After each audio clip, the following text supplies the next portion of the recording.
ये मांग कितनी जायज है? बिहार गरीब राज्यों की कैटेगरी में शुमार है, स्पेशल स्टेटस की मांग कर रहा है 2005 से। 18 बरस हो गए। मिलना चाहिए बिहार को स्पेशल स्टेटस, नहीं मिलना चाहिए। मांग जायज है, गलत है, कैसी है? गरिमा जी नमस्कार। सबसे पहले तो हमें ये समझने की आवश्यकता है कि special status, special category status, special package, ये तीन अलग अलग चीजें होती हैं। स्पेशल स्टेटस का संवैधानिक प्रावधान होता है जो किसी जमाने में जम्मू कश्मीर हुआ करता था, जो कंप्लीटली निरस्त हो चुका है। स्पेशल पैकेज सरकार समय समय पे प्रदेशों को देती है।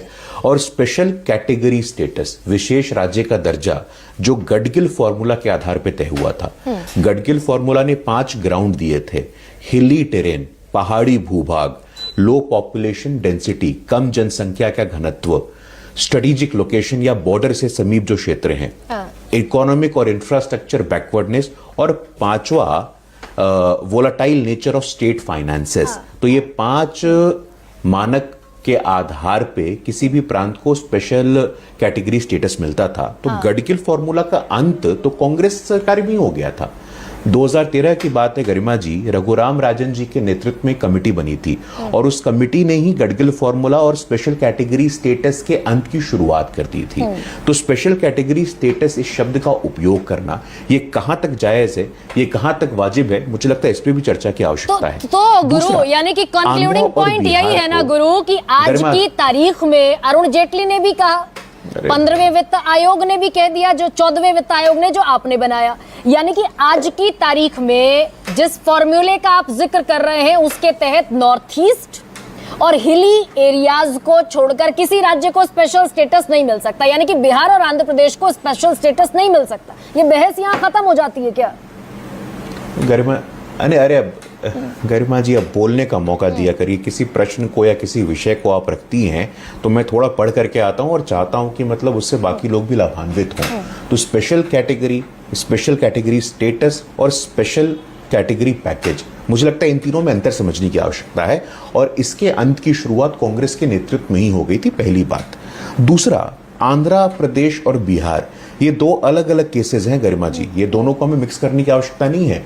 आंध्र का जब बाइफरकेशन हुआ था कांग्रेस के शासन में, तो सबसे बड़ा नुकसान जो हुआ, हैदराबाद और रंगारेड्डी, जो 2 रेवेन्यू सरप्लस के क्षेत्र थे, वो तेलंगाना में चले गए। जब बाइफरकेशन होता है तो आंध्र प्रदेश के पास 12,000 करोड़ का रेवेन्यू होता है, एक्सपेंडिचर 60,000 करोड़ का होता है और लायबिलिटी 90,000 करोड़ का होता है। तो आंध्र प्रदेश के स्पेशल कैटेगरी के डिमांड को और बिहार के स्पेशल कैटेगरी के डिमांड को अलग अलग देखने की आवश्यकता है। तो बिहार पर मैंने गुरु एक दूसरा, बार बोलेंगे, मेरे साथ और भी बहुत सारे पैनलिस्ट हैं गुरु, मुझे प्रिसाइजली ये बताइए, चलिए बिहार पर, आप बिहार से आते हैं, बिहार पर बताइए, बिहार की जो स्पेशल स्टेटस की मांग नीतीश कुमार कर रहे हैं 18 साल से, वो जायज है, नहीं हो सकता, इम्पॉसिबल है, फीजिबल नहीं है, क्या स्टेटस है उसका? अब गरिमा जी, मैं थोड़ा पृष्ठभूमि बता करके मैं कुछ बोलने का प्रयास करता हूं, मैं एक पक्ष रखने का प्रयास करता हूं। आप कहती हैं हम लंबा बोल रहे हैं, हम इतना तो हमें बोलने का अधिकार है नहीं कि गडगिल फॉर्मूला आपके दर्शकों को बताया जाए कि नहीं बताया जाए, जो 5 मानक है जिनके आधार पर स्पेशल कैटेगरी दिया जाता है, वो आपके दर्शकों को बताया जाए कि नहीं बताया जाए। आंध्र प्रदेश की भूभाग, आंध्र प्रदेश के इतिहास और बिहार के स्पेशल कैटेगरी डिमांड में आमूल चूल बुनियादी अंतर है, बुनियादी परिवर्तन बताने की आवश्यकता है। स्पेशल कैटेगरी का डिमांड क्यों होता है गरिमा जी? प्रदेश के विकास के लिए। पिछले 10 वर्षों में बिहार हर इंफ्रास्ट्रक्चर के मानकों पे, मेरे पास सूची है, मैं सूची लेकर के बैठता हूं, आपको पता है, स्पेशल सेंट्रल असिस्टेंस में 5,000 करोड़, रोड रिक्वायरमेंट प्लान में 20,000 करोड़, पीएम कृषि सम्मान योजना में 6,000 करोड़, स्पेशल इंफ्रास्ट्रक्चर में 10,000 करोड़। तो कोई स्पेशल कैटेगरी स्टेटस आने से बिहार का ऐसा एक ट्रांसफॉर्मेशन हो जाएगा? मुझे लगता है कि इसमें ये सरकार और पार्टी का पॉलिटिकल निर्णय है और गवर्नेंस, एडमिनिस्ट्रेटिव और कॉन्स्टिट्यूशनल मुद्दा भी है। एक डिबेट में ये तय हो जाएगा कि हाँ हम दे रहे हैं, हम नहीं दे रहे हैं, ऐसे नहीं होता है। नहीं, लेकिन गुरु आपने खुद ही सारी चीजें कह दी, पृष्ठभूमि है। आपने 14वें वित्त आयोग का भी जिक्र कर दिया, आपने नीति आयोग का भी जिक्र कर दिया, आपने गडगिल फॉर्मूले का भी जिक्र कर दिया, बस ये नहीं कहा कि नहीं हो सकता, ना बिहार में हो सकता, ना आंध्र प्रदेश में हो सकता। अब गरिमा जी, गरिमा जी, हाँ या ना, मतलब मैंने क्या कहा आपको? मैंने आपको इतने सारे स्कीम आपको गिना दिए, स्पेशल सेंट्रल असिस्टेंस से लेकर के स्पेशल इंफ्रास्ट्रक्चर तक। और अच्छा है कि आपने 14वें वित्त आयोग का जिक्र किया। गरिमा जी, 14वां वित्त आयोग कई मायनों में ऐतिहासिक वित्त आयोग था।